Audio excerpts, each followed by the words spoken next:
there's a particular moment overnight between the 6th and the 7th when the village pretty much is in the hands of the Germans by then, that a German officer wants treatment for a wound he has sustained, and he won't take his pistol and holster off, and Bob says, well, you're not coming in unless you take the weapon off, and the German's kind of forcefully saying, look, we're holding the town, I can just push you aside and come in if I want. And Bob kind of says, because the guy spoke English, yeah, but you won't get my treatment. An excerpt from today's guest, speaking about a little-known incident on D-Day.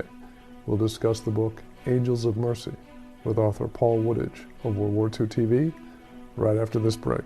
I'm Robert Child, and this is Point of the Spear.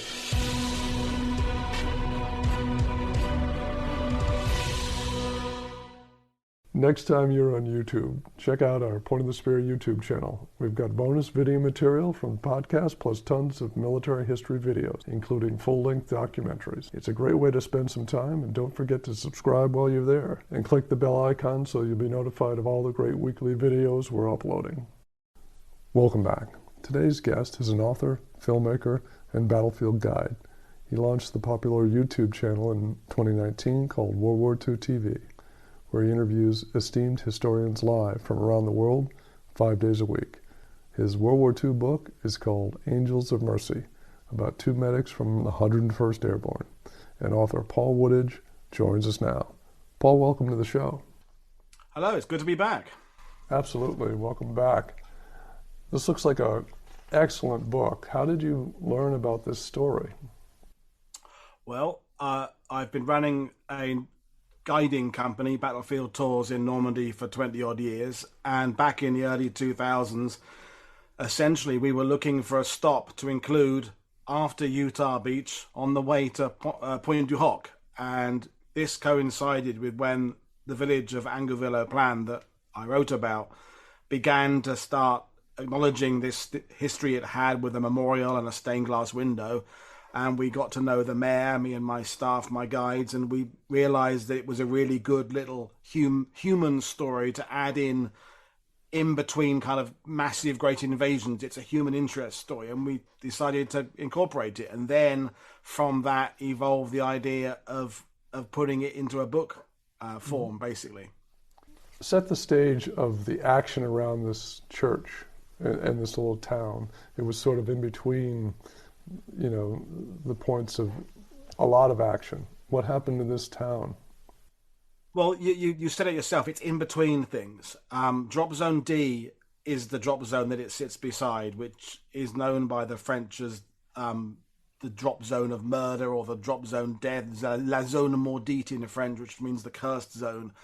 You know, it didn't really have an objective as such. It was in between places, a bit further south with the wooden bridges and the barquette locks across the river, and further north was kind of the causeways to Utah Beach. But Angerville-au-Plain itself sort of sat in the middle. But what made it particularly fraught is the quality of Germans that were encountered there. There were some Georgian troops, you know, Ostbattalion guys who were pretty kind of ferocious.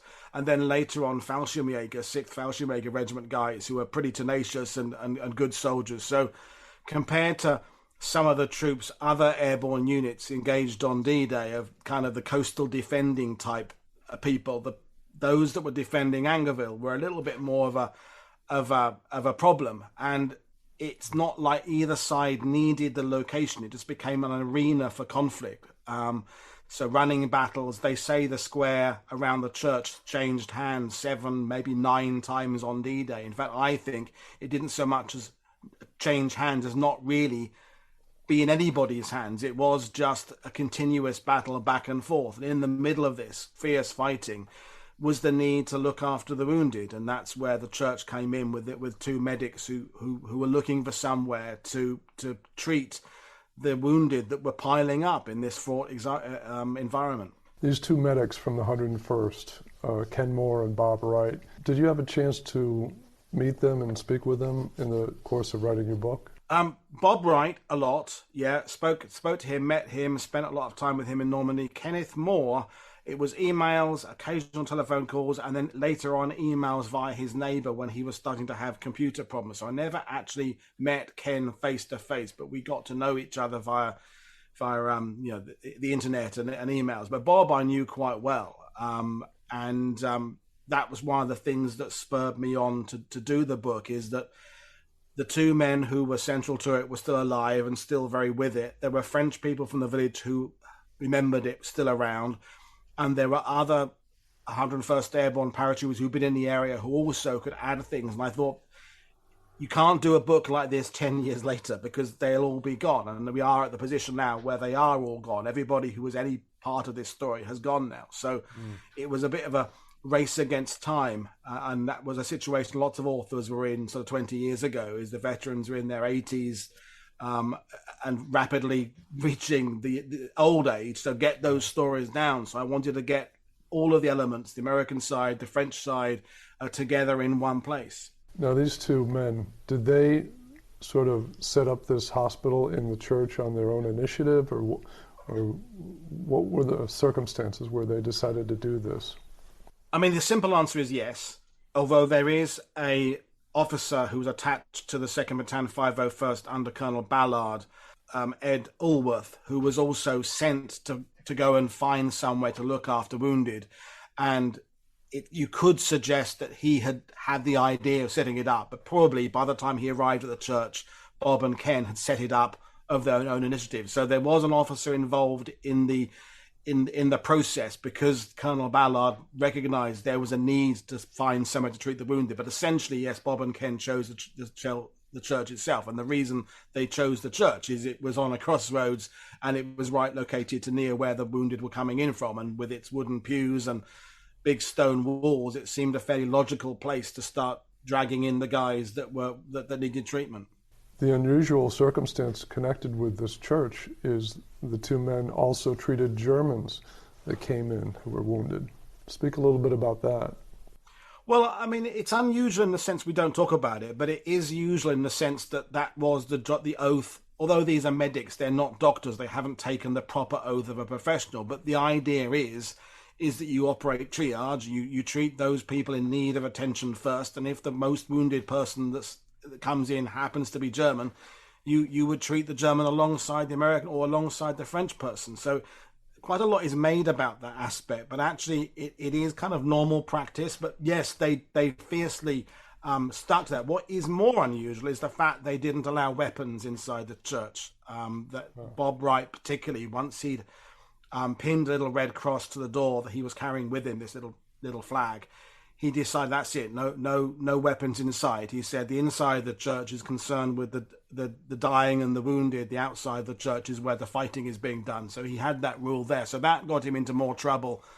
There's a particular moment overnight between the 6th and the 7th when the village pretty much is in the hands of the Germans by then, that a German officer wants treatment for a wound he has sustained, and he won't take his pistol and holster off, and Bob says, well, you're not coming in unless you take the weapon off. And the German's kind of forcefully saying, look, we're holding the town. I can just push you aside and come in if I want. And Bob kind of says, because the guy spoke English, yeah, but you won't get my treatment. And so he kind of squares himself up in the doorway and won't budge. And this German sits outside for some time, maybe an hour or two, gradually bleeding, but refusing to come in. And eventually he bent and he took his weapon off and he came inside. But he refused any morphine or any of the treatment.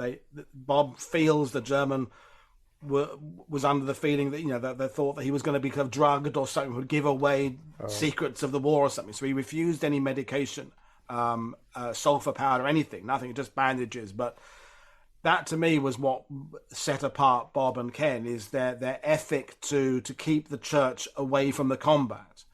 Yeah. And interestingly, the same situation almost occurred a day later when the village is liberated, when an American artillery officer of the 101st wanted to use the church belfry for spotting. For the Germans are falling back, and he wanted to get an observer up there to help, direct fire his battery. And Bob said, no, it's an aid station. I haven't cleared the wounded out yet. There's still men in here who are wounded, and there are dead buried outside. The Red Cross is still there. You can't use it for a military purpose. We've set it aside as an aid station. The Germans respected it. You must respect it as well. So Bob's principles applied to either side. Once he'd established it as an aid station, that's it. He was very adamant about its status regardless of what's happening outside. Sounds like he had a real force of personality there. He did, and interesting, the two men were very different. And often when I see little internet articles about them describing how great friends they were, and I'm not saying they weren't friends, because they would call each other on their birthdays and they did meet. I've got one photo of them together at a reunion after, I think in the 80s or 90s. But they were more like brothers in the sense they didn't get on all the time. They had that single connection of being in the 2nd Battalion, 501st, and they'd both been medics. But they were very different people. Kenneth Moore from California was very Californian, kind of laid back, 6'2", sort of oh shucks kind of guy. Didn't really get very humble, very downplaying of his role there. Bob kind of came over with the jumpsuit on, loved doing push-ups to impress people when he came back to reunions, things like that. So I'm not saying Bob was a show-off, but he was very proud of what he did. And so the two men were very different. And it's odd that they get described as a duo, because they were, but they had their distinct differences. I hope you're enjoying this episode. Next time, #1 New York Times best-selling author Mark Greaney will be here to talk about his latest military thriller, Sierra 6. For this book, I kind of had an idea of going back into my hero, Port Gentry's past. He was a member of a paramilitary force, and his call sign was Sierra 6, which is where the title comes from. I think my idea initially for this book was I'd like to delve into Cort's past, not exactly an origin story, but to show you some of his background, right, and keep it with something contemporary at the same time. That's next time. Next time you're on YouTube, check out our Point of the Spear YouTube channel. We've got bonus video material from the podcast, plus tons of military history videos, including full-length documentaries. It's a great way to spend some time, and don't forget to subscribe while you're there. And click the bell icon so you'll be notified of all the great weekly videos we're uploading. So I think brothers is a good description, because you can picture brothers kind of razzing each other and calling each other out. I mean, but when, for example, Bob didn't like it, but this sounds really awful about Bob, when I referred to Ken as a medic, because Bob said, well, he was a stretcher bearer, really, which is true, which is absolutely true. Ken had like 2 weeks training as a stretcher bearer and was an assistant medic, whereas Bob had done 3 months at Atlanta General Hospital to become a proper medic. So right, he felt that status of being an actual medic was worth recognizing, and Ken was always downplaying it. Ken almost didn't want me to put him in the book at all. It was like, well, Bob was doing most of it, and that was their interest. I mean, Ken was the kind of, in a sense, the muscles. They found this wooden farm cart across in the barn or the farm opposite the church, and it was that Ken was using to go up to half a mile away to pick wounded soldiers up and take them back to the church. This is a single person using a cart that's meant for a horse. And Bob was 5'5", Ken was 6'2", so right, it made sense that Ken was the one doing the heavy lifting, although Bob did go out as well. So they worked very well as a duo in their different roles. So yeah, they were special guys, and they always kept in touch, and they loved the fact that they had this shared experience, but that their connection outside of it was they were just different people living different lives, essentially. Sure. Yeah. Are there any accounts that you found? I know you had photographs for the book, but were there any letters that recovering soldiers wrote about the atmosphere or described how it was? Because I was curious about sort of the American and French soldiers' reactions to the Germans coming in. Well, the main thing is I found this account by a guy called Elroy Hugh, who was one of the wounded in the church, via his son, Jim. And without that, actually, I couldn't have done the book. Something like 80 men were treated inside the church, and I was able to put names to maybe about a dozen of them, which I was really pleased to, but it's very, very low number. And of course, one of the things we have to accept is this was the first campaign for the 101st Airborne. Some of the men who were patched up in that church and went into combat again promptly would have been killed in Market Garden or Bastogne or into Germany. And in fact, one of the side stories is Bob, when he would go to the 501st or 101st Airborne reunions after war, he was always hoping that one day he'd bump into someone who would say, God, I'm glad it's you there, Bob, because you saved my life in that church, or you saved my life on the dike in Holland. He never did. He never met anybody who he thinks is one of the guys he treated. And it's not that he wanted any kind of praise or anything. It was just that sense of satisfaction that someone had got back and had a good life. The Saving Private Ryan, did I leave a good life kind of idea, that one of the guys he'd helped had made it, but he never met anybody, or if he did, it was he didn't know he had, So, yeah. But this account by Elroy Hugh was the one that fleshed it all out. He'd been wounded shortly after landing, and kind of was hiding in the village in a kind of a bomb crater, and was eventually picked up by a couple other guys and taken to the church. And he talks about what was happening overnight. He talks about the screams of some of the guys who were badly wounded. He didn't know the names of the two men who actually died inside the church. It may have been three. There's a debate about a third soldier, whether he died in the church or whether he died after evacuation. I still haven't rectified that one. But Elroy heard the screams of the dying. And so his account came in there as well. And then a French lady who'd helped tidy up the church a day or two after was the one who talked about pulling out the bloody bandages and things like that, and explained a little bit more about the German side of it. So, as you know yourself, with writing a book, it's detective work. You pull the threads in from different places and then try and, like a detective, make a single narrative out of it. No one's done a second book about Angevin Plan, and I don't think anybody will. I get people say, "Oh, you've written a definitive book on Angevin Plan." I say, "Well, it's the only one, really. It's the best and also the worst, because there's only one."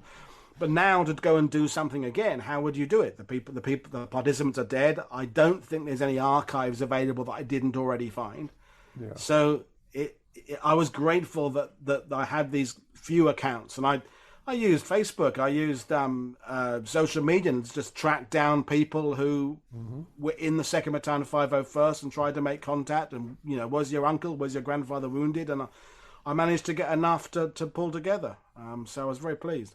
Yeah, it looks like a great book. I saw photographs as well inside the church in a trailer to a program that had been done on it, the story. Are those pews still there? Are they still kept with the bloodstains? Yeah, no, they absolutely are. And it's one of those things that when I see little internet articles about there's still bloodstained pews, people are cynical about it. They go, well, it can't really be blood. And there's a particular large blood stain that looks like it could be paint put on afterwards, but actually a few years ago someone did take a little chipping away of the blood. This is with the permission of the village, I should hasten to add, and did a test on it under a microscope, and it was definitely blood.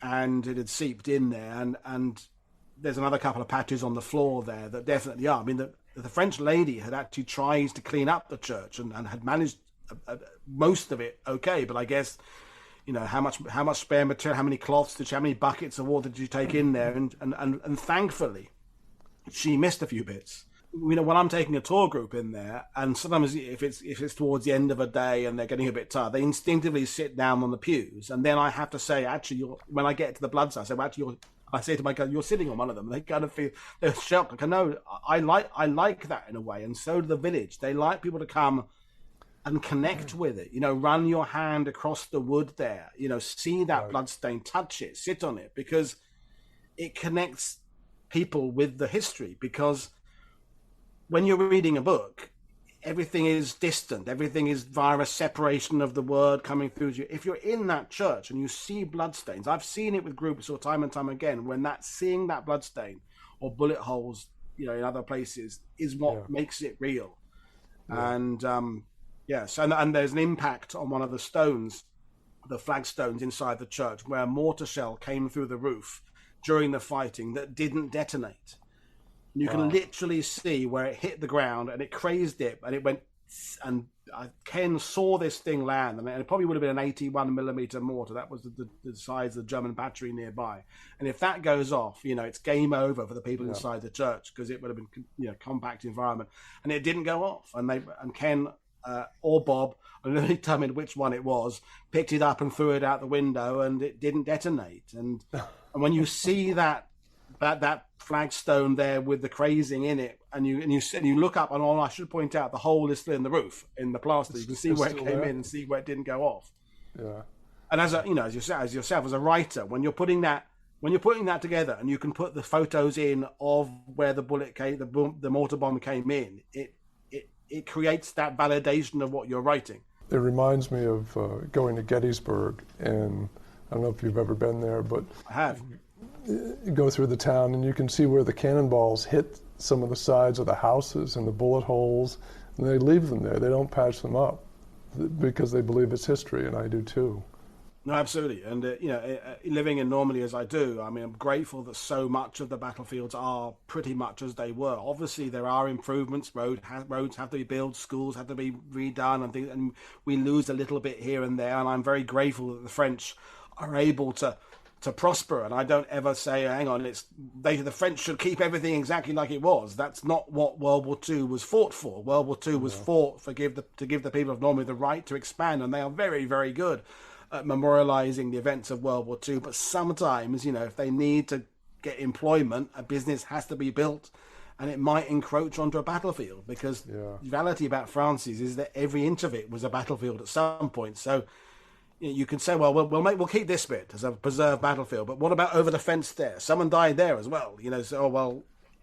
These are the eternal questions that with somewhere like France, where there's 1,000 years of warfare, you can't keep everything as it was to honor the past. Yeah, no, I agree. It is tough. Same with Belgium. Yeah, absolutely. Yeah. Is there, I want to ask you about a commemoration at the church, or a plaque or something that describes this incident? Yeah, there's quite a lot now. The first thing done, I think, was a monument outside to the 501st that mentioned Ken and Bob by name, and the 80 combatants they saved. And then they started doing stained glass windows. All the windows of the church had been blown out during the fighting. Mm-hmm. And as they found the funds, and as they got donations and benefactors, they gradually started putting the windows in, and they've all been done now. And so there's one with central paratrooper sort of descending in the middle. There's another one with angels on it. There's one there that kind of has a ray of light, and light coming back to France. Each one has its own kind of distinct kind of design depending on who funded it.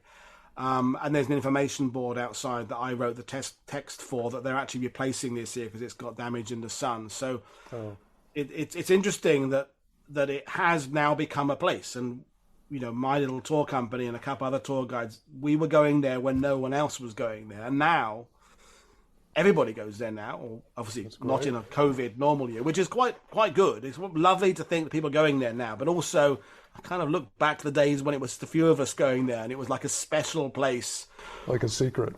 A secret place, and now everyone knows about it. In fact, people come, hey, we're going to go to that church where the bloodstains are, because they've read an internet article, they've seen a documentary about it, they've seen something. So you don't quite have the surprise that we had years ago. But in my case, I love telling particularly the stories of the two men who died there as well, and that was something I was able to recreate. You asked about letters.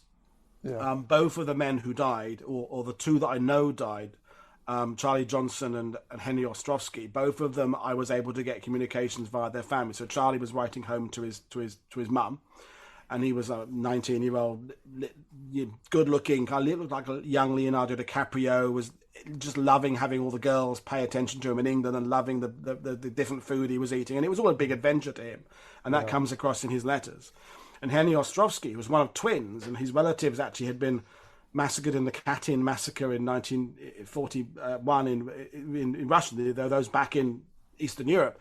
Mm-hmm. He had, his twin was flying the hump with the Army Air Corps, and Henry was very much more what would be the word to describe, kind of fatalistic, kind of talking about he thought he was going to make it, but he was always asking letters, I don't know whether we will, and we've got to face this enemy, and he died in the end, and there's a lovely romantic twist that I won't give away, but if people read the book, his girlfriend that he'd been writing to ends up, I won't spoil it, but there's a lovely sort of nuance to that there. And when you can share the letters of someone who died, as you've done with some of the books you've done, and show them where they died and explain the circumstances of how they died, and particularly with this idea of Bob and Ken being just medics, as I said, Ken technically being a stretcher bearer, because the role of medics was essentially, I'm reducing it to its basic concept, was never to be operating independently they were meant to be part of a medical battalion staff with surgeons and orderlies there, and then they would just be doing their job as assistants, essentially. But what happened is they were the only two people with any medical training anywhere near there, and so people are being brought in with head injuries.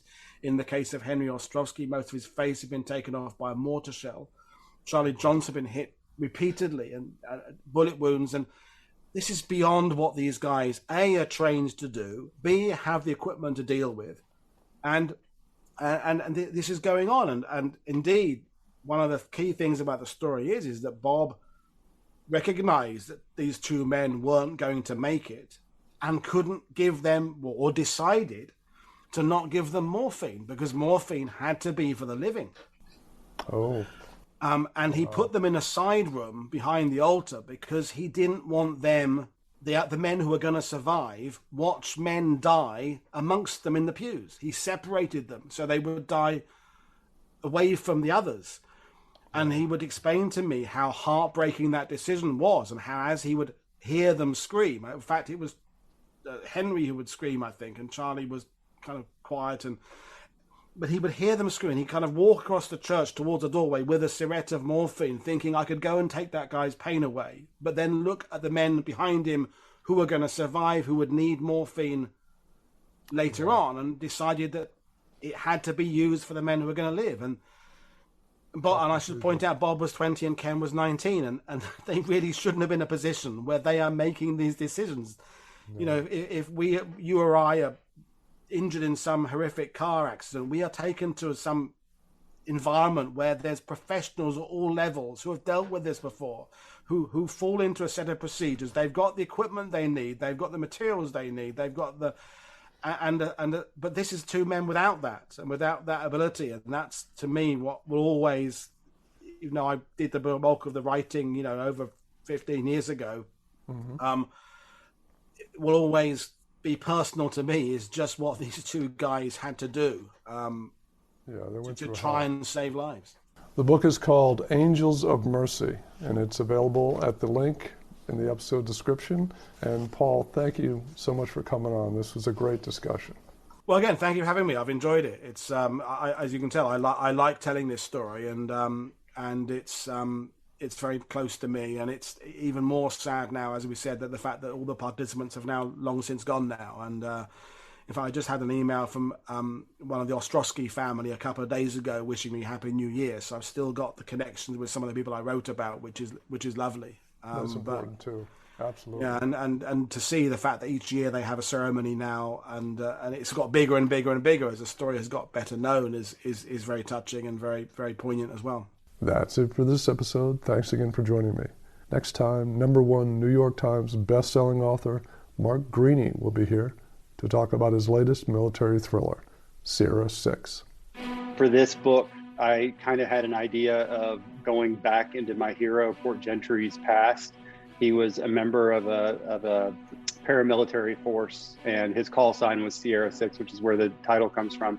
I think my idea initially for this book was I'd like to delve into Port's past, not exactly an origin story, but to show you some of his background, and keep it with something contemporary at the same time. That's next time. And if you like what you hear, leave a review or a rating, or just click the follow button. You can find me on Twitter @RobChild, where you can share your comments about the show. I'm Robert Child, and this has been Point of the Spear. Music licensed from audioblocks.com. Point of the Spear is produced by RSC Media Group.